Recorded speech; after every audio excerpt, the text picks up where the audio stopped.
Hi friends.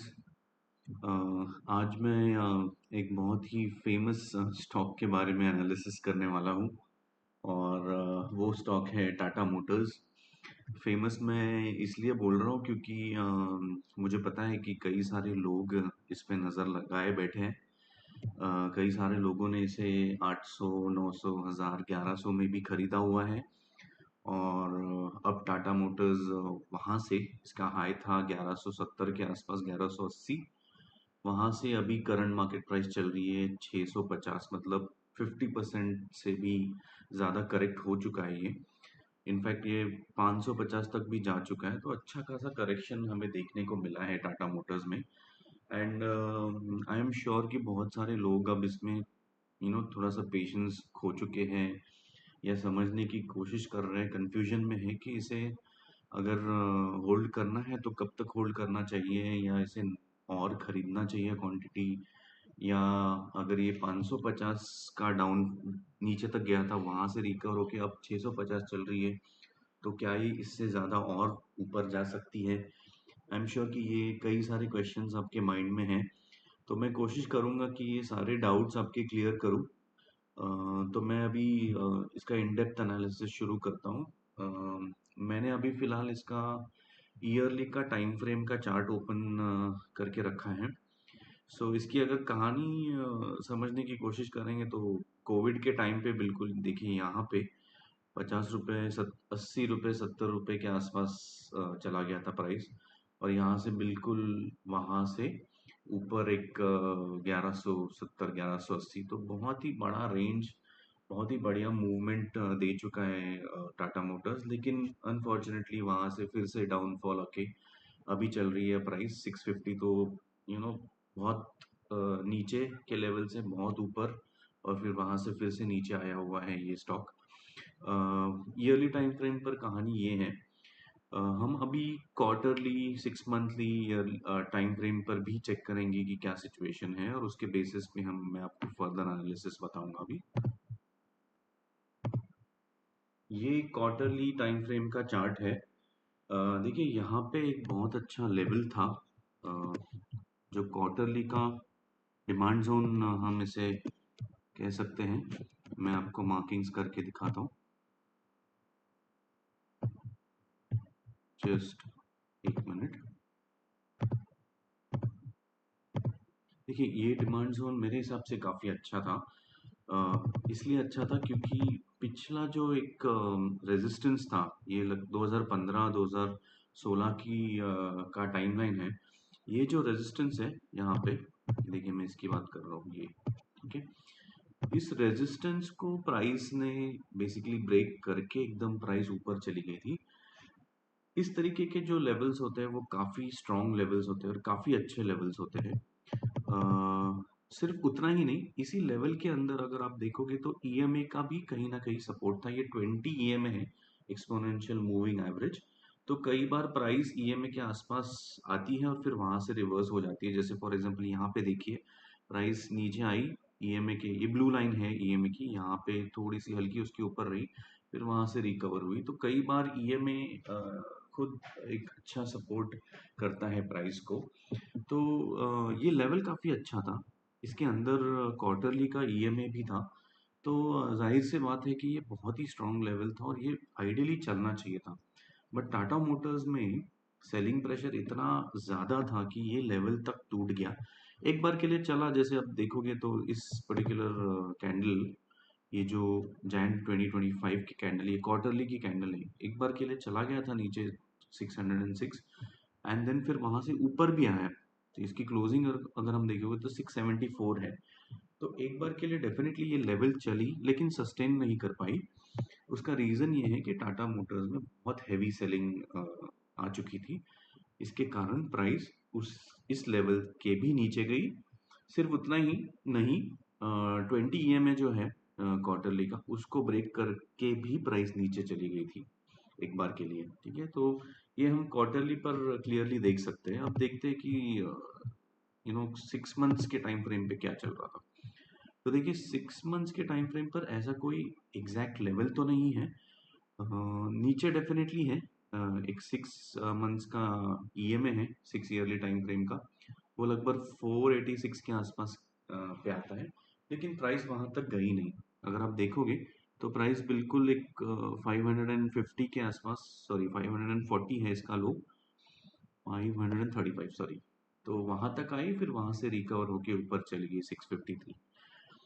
तो quarterly पे एक अच्छा डिमांड जोन ब्रेक किया प्राइस ने, वहां से नीचे चली गई। 6 मंथ्स का जो टाइम फ्रेम है, उस पे कोई अच्छा कुछ खास लेवल है नहीं। ठीक है, अब हम वीकली पे चलते हैं और समझने की कोशिश करते हैं कि हो क्या रहा है यहाँ पे। ठीक है, अब एक इंटरेस्टिंग सी बात है इसमें, वीकली पे आप क्लियरली देख सकते हैं कि प्राइस एक चैनल पैटर्न को फॉलो कर रही है। ठीक है, ये इसका सपोर्ट है, ये बिल्कुल इसका रेजिस्टेंस बना हुआ है। ठीक है, इसी चैनल पैटर्न में प्राइस घूम रही है। ठीक है, अब करंट सिनारियो में, जो अभी के सिचुएशन में, प्राइस बिल्कुल रेजिस्टेंस के पास में है। ठीक है, इसके अलावा अगर आप वीकली के टाइम फ्रेम का ईएमए देखोगे तो काफी लंबे समय से प्राइस वीकली के ईएमए के टाइम फ्रेम के नीचे ही चल रही है, ये जो ब्लू लाइन है। तो लास्ट जो प्राइस ऊपर थी वो मंथ है सितंबर 2024। सो सितंबर 2024 के बाद प्राइस ईएमए के नीचे ही चल रही है। ठीक है, तो पॉइंट नंबर वन, कि इसमें अगर आप हमें ढूंढना है कि क्या रीजंस हो सकते हैं जिससे हमें ये लगे कि प्राइस ऊपर जाएगी, तो सबसे पहला अब हमें ये डेफिनेटली चेक करना है कि प्राइस 20 ईएमए के नीचे है या ऊपर है वीकली के टाइम फ्रेम पर। तो अभी फिलहाल के लिए तो ये नीचे है, तो हमारे पास कोई पॉजिटिव पॉइंट नहीं है। ठीक है, दूसरी चीज, हमें ये भी चेक करना है कि प्राइस जो एक पर्टिकुलर फॉर्मेशन में चल रही है, ये देखिए, ये सपोर्ट देकर प्राइस ऊपर जाती है, रेजिस्टेंस को हिट करती है, फिर नीचे आती है, फिर सपोर्ट पे हिट की, फिर वापस रेजिस्टेंस। हमें दूसरी चीज ये चेक करनी है कि इस सपोर्ट एंड रेजिस्टेंस को प्राइस किस तरफ ब्रेक कर रही है। फॉर एग्जाम्पल, आने वाले वीक्स में अगर प्राइस यहाँ से ऊपर चली जाए तो डेफिनेटली इसको पहले तो ये चैनल जो रेजिस्टेंस है चैनल पैटर्न का, उसको ब्रेक करना होगा। उसके बाद ये जो ईएमए है, जो ईएमए प्राइस को ऊपर जाने नहीं दे रहा है काफी टाइम से, अगर उसके बाद प्राइस ने ईएमए को भी ब्रेक करके ऊपर चली गई, तो यहाँ पे डेफिनेटली हम ये सोच सकते हैं कि यहाँ पे एक स्ट्रेंथ बन रही है। ठीक है, लेकिन इम्पोर्टेंट पॉइंट ये है कि जहां से प्राइस इस लेवल से जो चल रही है, उस लेवल में कोई खास बात है नहीं। फॉर एग्जाम्पल, मैं यहाँ पे अगर बताऊं, प्राइस 7 अप्रैल के वीक में यहाँ पे आई थी, जिसका बॉटम जो मैंने बताया था आपको थोड़ी देर पहले, जो है 535। देखिए, यहाँ पे कोई ऐसे खास लेवल नहीं है कि जो प्राइस को पुश कर सके। प्राइस बस फॉर्मेशन में चल रही है, सपोर्ट रेजिस्टेंस यही फॉलो कर रही है। ठीक है, एक खास लेवल डेफिनेटली है जो कि मैं अभी आपको थोड़ी देर में दिखाऊंगा, बट मैं फिर से बताना चाहूंगा कि प्राइस फिलहाल फॉर्मेशन में चल रही है। अभी आपको वेट एंड वॉच करना है। ठीक है, तो in the coming few days आपको सिर्फ दो चीजें चेक करनी है। वीकली टाइम फ्रेम पर अगर प्राइस इस चैनल फॉर्मेशन को ब्रेक करके ऊपर जाती है तो एक स्ट्रेंथ, एक पॉजिटिव पॉइंट है। दूसरी चीज, ये वीकली के ईएमए को ब्रेक करती है या नहीं नहीं करती है, ये दो चीजें आपने चेक करनी है।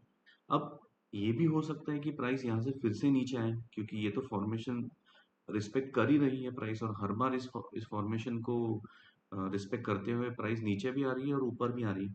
इनकेस अगर प्राइस यहाँ से और नीचे आए तो क्या करना चाहिए हमने। अब मैं आपको फिर से लेकर चल रहा हूँ क्वार्टरली के टाइम फ्रेम पर, मतलब 3 मंथ्स के टाइम फ्रेम पर। ठीक है, ये क्वार्टरली टाइम फ्रेम का चार्ट है, और जिस लेवल की मैं बात कर रहा था, काफी अच्छा जो लेवल है, वो लेवल है ये, जो कि यहाँ का एक बॉटम पकड़ लीजिए इसको। ठीक है, जो आती है 377, और इसका ये आप मार्क कर सकते हैं विक पे। ठीक है, आइडियली तो हम बेस्ट चीज़ ये रहेगी कि हम थोड़ा सा रुक जाए ये कैंडल की बॉटम तक। इस कैंडल का बॉटम है 419 रुपये, 419, ठीक है। बट वहां तक प्राइस आएगी नहीं आएगी पता नहीं है मुझे। और लेकिन इन केस अगर करंट प्राइस से नीचे आई प्राइस, तो ये कैंडल की विक तक मैंने मार्किंग करके रखी है और वो है 460, ठीक है। सो ये जो रेंज बनता है, इसका बॉटम है 377 से लेके 460, 455, 460 के आसपास का। ये बहुत ही स्ट्रांग, बहुत ही अच्छी लेवल है, ठीक है। मैं इसलिए बोल रहा हूँ क्योंकि इस पूरे मूव का एक काइंड ऑफ ओरिजिन है ये, ठीक है। यही से अगर हम देखेंगे, यही से प्राइस, सॉरी जस्ट 1 मिनट, ये देखिए पूरी जो मूवमेंट आई थी प्राइस में 2023 में, इसी बॉटम से प्राइस का बेसिकली मूवमेंट अप मूव आया था। तो इसी लेवल से मतलब लगभग 360 370 रुपीस के आसपास से प्राइस ऊपर चली गई 1180 के आसपास। इसका मतलब है, आप समझिए इस लेवल की स्ट्रेंथ को, ये बहुत ही स्ट्रांग लेवल है। उसके अलावा जैसे मैंने कहा था कि कोई भी लेवल हो जो पिछले रेजिस्टेंस को ब्रेक करती है, तो ये तो 2015 2016 का रेजिस्टेंस तो था ही। उसके अलावा ये भी एक रेजिस्टेंस था जो अक्टूबर 2021 में क्रिएट हुआ था। तो प्राइस एक बार के लिए यहाँ से भी नीचे आई थी। तो इस कैंडल ने जो अप्रैल 2023, सॉरी जस्ट 1 मिनट, हाँ जी, अप्रैल 2023 की जो कैंडल है, बहुत ही स्ट्रॉन्ग कैंडल थी। उसने 2021 का रेजिस्टेंस ब्रेक किया, पिछले 2025 2015 2016 का भी रेजिस्टेंस ब्रेक किया, ठीक है। अब मैं फिर से आपको वीकली के टाइम फ्रेम पर लेकर चलता हूँ, ठीक है। अब हम देखते हैं कि यहाँ पे जब प्राइस कोइंसाइड करेगी तो क्या होगा, ठीक है। हमारा जो लेवल है, एक बार के लिए इसको डिलीट कर देता हूँ एरो को, ठीक है। जैसे मैंने कहा कि प्राइस सपोर्ट रेजिस्टेंस को रिस्पेक्ट कर रही है, हो सकता है कि यहाँ से प्राइस फिर से नीचे आए, ठीक है। अब जिनके लिए जो प्राइस में ऑलरेडी हाई प्राइस पे मतलब 700 800 900 में एंट्री ले चुके हैं, उनके लिए ये पॉइंट है। और उनके लिए भी एक पॉइंट है जो फ्रेश इन्वेस्टमेंट करना चाहते हैं टाटा मोटर्स में। ये जो लेवल है जो आ रहा है 470 के आसपास, इस लेवल पे आप इन्वेस्टमेंट डेफिनेटली कर सकते हैं, ठीक है। जैसे मैंने कहा कि ये एक बहुत अच्छा लेवल है और उसका लॉजिक भी दिया हुआ है। अगर आपके पास मान लो 50,000 रुपये है, तो आप 25,000 रुपये इस लेवल पे एंट्री कर सकते हैं, ठीक है। इसका एक और पॉइंट सपोर्ट में ये है कि प्राइस अगर नीचे आएगी, तो यहाँ पे सपोर्ट तो है ही इस चैनल पैटर्न का, साथ में ये जो लेवल है उसका भी सपोर्ट है, ठीक है। यहाँ पे आप 25,000 ऐड कर सकते हैं। इसके बाद प्राइस फिर से हाई चांसेस कि ये फिर से ऊपर जाए, रेजिस्टेंस को हिट करके फिर से नीचे आए। एक बार के लिए हो सकता है कि ये लेवल टूट के नीचे आए, अगर बॉटम में आप और ऐड कर सकते हैं, ठीक है। इन केस अगर प्राइस बॉटम में नहीं आई, मतलब ये जो लेवल है हमारा 370 के आसपास, इन केस वहां पे प्राइस नहीं आई यहाँ पे और यहीं से ऊपर से ही चली गई, तो सेम चीज आपने ट्रैक करनी है। दो चीजें, एक, इस रेजिस्टेंस को प्राइस क्रॉस करके अगर ऊपर जाती है या नहीं वो चेक करना है। और 20 ईएमए जो है वीकली का, उसको क्रॉस करके प्राइस अगर ऊपर चली गई तो आप और ऐड कर सकते हैं, ठीक है। तो बेसिकली मैं फिर से बता दूं, तीन सिचुएशन है। प्राइस अगर यहाँ से नीचे आई तो आपने यहाँ पे इन्वेस्ट करना है 470 के आसपास, ठीक है। प्राइस इसके भी और नीचे आए तो डेफिनेटली 360 370 का लेवल बनता है, वहां पे भी आप इन्वेस्ट कर सकते हो।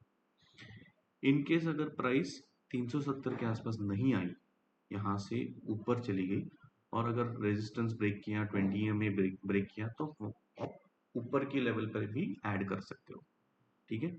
और करंट सिनारियो में प्राइस अगर अगले आने वाले अगले वीक्स में ये पर्टिकुलर लेवल्स को अगर क्रॉस करके ऊपर जाएगी, तो एक नया एक फ्रेश प्राइस एक्शन हमें देखने को मिलेगा। उसके लिए हमें एक अलग से एनालिसिस करना पड़ेगा ये चेक करने के लिए कि प्राइस ने अगर ब्रेक किया हुआ है कोई पर्टिकुलर पैटर्न, तो ब्रेक करने के बाद उसमें किस तरीके का स्ट्रेंथ है, अगर उसमें अच्छा स्ट्रेंथ दिख रहा है तो डेफिनेटली हम ऊपर के लेवल्स पर भी बाय करने का सोच सकते हैं, लेकिन उसके लिए थोड़ा हमें रुकना पड़ेगा। आप ये चीज़ भी कर सकते हैं कि जैसे ही प्राइस ने कोई लेवल्स तोड़ा या नीचे की तरफ आई, जो मैंने लेवल्स मार्क करके रखी है, मैं ये मेरे यूट्यूब चैनल पर डालूंगा, आप उस पर कमेंट करिए, मैं डेफिनेटली उसको चेक करूंगा, ट्रैक करूंगा और एक फ्रेश वीडियो भी बनाऊंगा उसके ऊपर आगे के प्राइस एक्शन के लिए। सो अगर मैं इसकी समरी आपको बताऊँ टाटा मोटर्स की, तो एक करंटली एक पैटर्न फॉलो कर रहा है डेफिनेटली, लेकिन कोई भी एक क्लियर डायरेक्शन मुझे दिख नहीं रहा है टाटा मोटर्स में। डेफिनेटली प्राइस नीचे भी आ सकती है, नीचे आए तो मैंने लेवल्स बताए हुए हैं आपको कि किस लेवल्स पर आपको ऐड करना है। और अगर यहाँ से ऊपर चली गई तो मैं एक अलग से एक फ्रेश वीडियो बनाऊंगा। पहले समझने की कोशिश करेंगे हम कि अगर प्राइस ऊपर चली गई तो उसमें स्ट्रेंथ कितनी है। अच्छी अगर स्ट्रेंथ लगी तो डेफिनेटली हम उस पर ऊपर वाले लेवल्स पर भी ऐड कर सकते हैं। सो आई होप कि ये वीडियो जो टाटा मोटर्स में अटके हुए हैं या जिनको टाटा मोटर्स में इन्वेस्ट करना है, उनके लिए हेल्पफुल रहे ये video. So yes, thank you.